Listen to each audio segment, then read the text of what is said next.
जब 2 साल पहले हम लोग आंदोलन की शुरुआत किए थे तो यही धनबाद बोकारो का वो सीमा था और उस समय को हम लोग को आभास नहीं था कि हम लोग राजनीतिक पार्टी के रूप में अपने आप को स्थापित करेंगे। तो बातों ही बातों मैंने वचन दिया था कि जब भी हम लोग राजनीतिक गलियारों में कदम रखेंगे और उसकी जब प्रेस कॉन्फ्रेंस के माध्यम से घोषणा की जाएगी तो लोकसभा का चुनाव बहुत बड़ा चुनाव था, मुखिया का चुनाव नहीं है। योग्य बहुत हैं, पीएचडी करने वाले हैं, एलएलबी करने वाले हैं, मास कॉम करने वाले हैं, एमटेक करने वाले हैं, एमफिल किए हुए लोग हमारी पार्टी में हैं। और आपको बताना चाहेंगे जी हाँ, पढ़े लिखे युवाओं की पार्टी है। जब जनता हमसे चाह रही है, हमने तो कभी नहीं चाहा कि हम लोग चुनाव लड़ेंगे, जनता ने चाहा है। तो अगर जनता ने चाहा है तो हम लोग आते हैं, अगर अवसर मिलेगा तो सेवा करेंगे, नहीं मिलेगा तो सड़क में सेवा करेंगे। कि जब 2 साल पहले हम लोग आंदोलन की शुरुआत किए थे तो यही धनबाद बोकारो का वो सीमा था और उस समय को हम लोग को आभास नहीं था कि हम लोग राजनीतिक पार्टी के रूप में अपने आप को स्थापित करेंगे।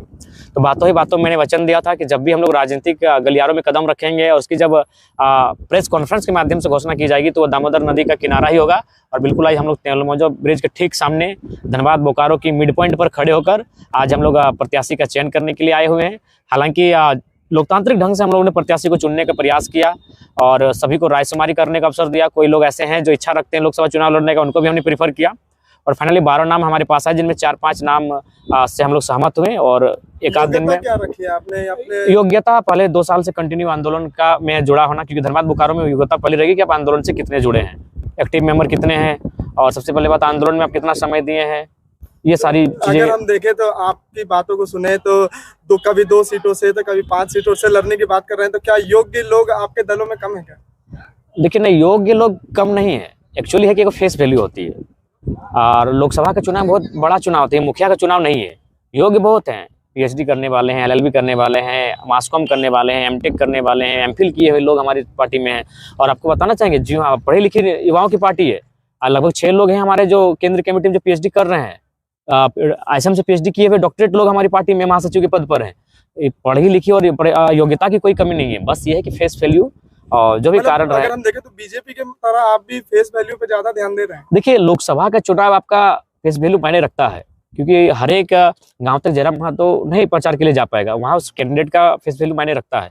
तो वो चीजें थोड़ा सा, क्योंकि मात्र 2 साल हुआ हम लोग का आंदोलन का और पार्टी बढ़ा हुआ लगभग 1 साल भी नहीं हुआ है, जून के महीने में पार्टी बढ़ाए है। तो ये चीज थोड़ा सा यथार्थ की राजनीति करने वाले हम लोग इस चीज को देख रहे हैं अपने खापी के रूप में। लेकिन मेरा मानना है कि हम लोग अपनी ऊर्जा को सबसे महत्व रखते हैं और भले उनकी फेस वैल्यू नहीं है, लेकिन जब हमारे प्रत्याशी की घोषणा होगी गांव-गांव तक हम लोग आसानी से चले जाएंगे। कितना टसन होगा धनबाद लोकसभा, जो कि बीजेपी एक भोजपुरी स्टार को उतार करके क्या असर पड़ेगा जेबीकेएसएस पर? अभी तक शायद कंफर्मेशन नहीं हुआ है वो। अच्छा, पवन सिंह जी का लगभग भारतीय जनता पार्टी से आपका आंदोलन धनबाद और बोकारो रहा, लेकिन आप धनबाद और शोभा छोड़ के अब गिरिडीह लोकसभा में क्यों लड़ रहे हैं? बिल्कुल, आपकी बातों में पॉइंट है और मेरे सवाल का जो उत्तर होगा उसमें भी पॉइंट है। लड़ने का रीजन ये है कि मेरा जो खुद का वोटर आईडी है, जब हम खुद बात करते हैं कि भाई जिनका यह वोटर आईडी रही, जो लोग इस क्षेत्र के रहे हुए लोग लड़ते हैं, तो मेरा खुद का वोटर आईडी गिरिडीह लोकसभा में है। मेरा गाँव, मेरा प्रखंड, मेरा पंचायत, मेरा विधानसभा, मेरा लोकसभा गिरिडीह है। इसीलिए मैंने खुद के वोटर को प्रीफर किया कि मैं पहला वोट खुद को दूं, इसीलिए गिरिडीह लोकसभा मेरा प्राथमिकता है। जयराम जी, 2 सवाल एक साथ पूछना चाहूंगा समय का अभाव को भी देखते हुए।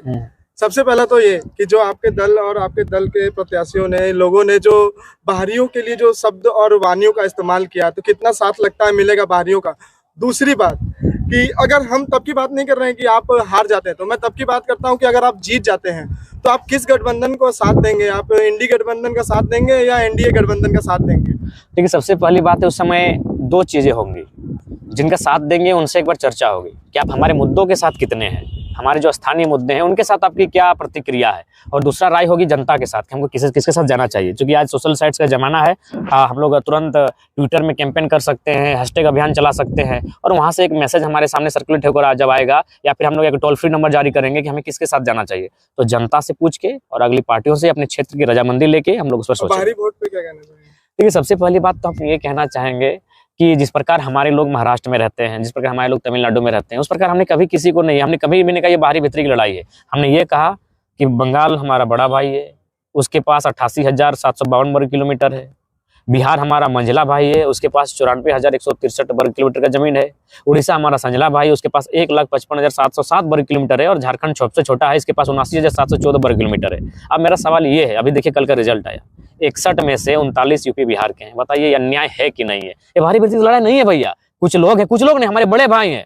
अगर भारत एक देश है लेकिन आपके संगठन के लोग तो लगातार बाहरियों को ही नहीं, निशाना बना रहे हैं। हमने कभी नहीं कहा। हमने ये कहा कि बड़ा भाई और छोटा भाई में बंटवारा हो चुका है, हमें जो बंटवारा मिला है उसमें हम साग लगाएं, सब्जी लगाएं, वो हमारा मैटर है। आपके पास जो बंटवारा है, यानी आपके जो राज्य की नौकरियां हैं, आप उस पर अपना अधिकार जमाएं, हमारे राज्य की नौकरी पर अधिकार हमारा रहे। बताइए 61 में 39 बाहर के लोग ले गए, तो बताइए झारखंड क्या करेगा?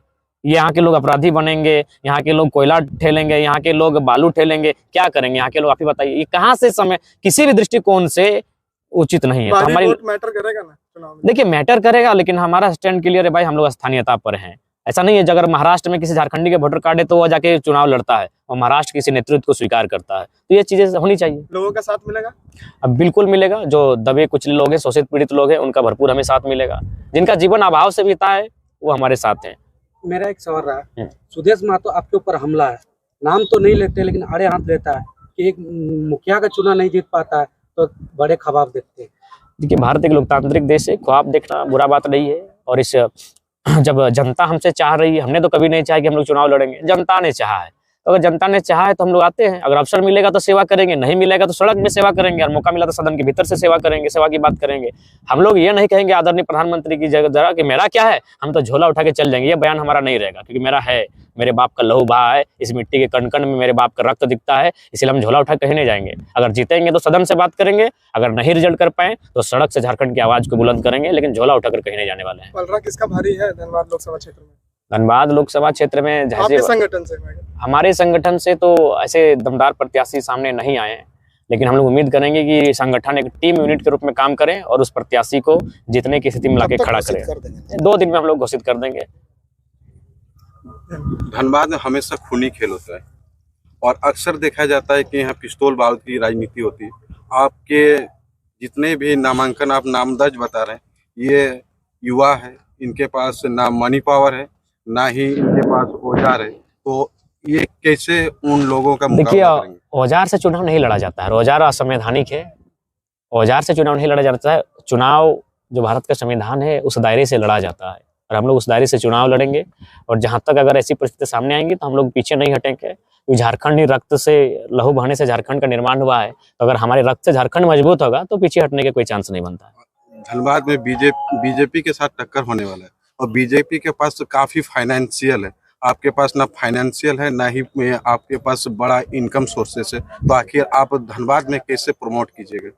देखिए उसके लिए जनता है, मीडिया बंधु हैं जो विचारधारा को हमारे गांव तक लेकर जाएंगे। आज सोशल मीडिया इंटरनेट का जमाना है, और नरेंद्र मोदी आदरणीय अगर प्रधानमंत्री बने तो इंटरनेट का बहुत बड़ा रोल है। 2014 से पहले हम भी सच में नहीं जानते थे उनको। 2014 में उनसे हम परिचय हो पाए कि वो 3 बार के मुख्यमंत्री हैं, जबकि उससे पहले नहीं जानते थे। तो इंटरनेट का जमाना है, हम लोग इंटरनेट हमारा सहयोग करेगा। इंटरनेट के भी साथ साथ हम लोग ग्राउंड पे भी हैं। आज लगभग 12 करोड़ 37 लाख का मुआवजा महीने है, 6 महीना में हम लोग ग्राउंड पे हैं। इंटरनेट और IT सेल कभी कभी अफवाहों को भी इतना बहा देता है कि झूठ को भी सच बतला देता है। जी ये सत्य तो ये है। फिर कैसे होगा?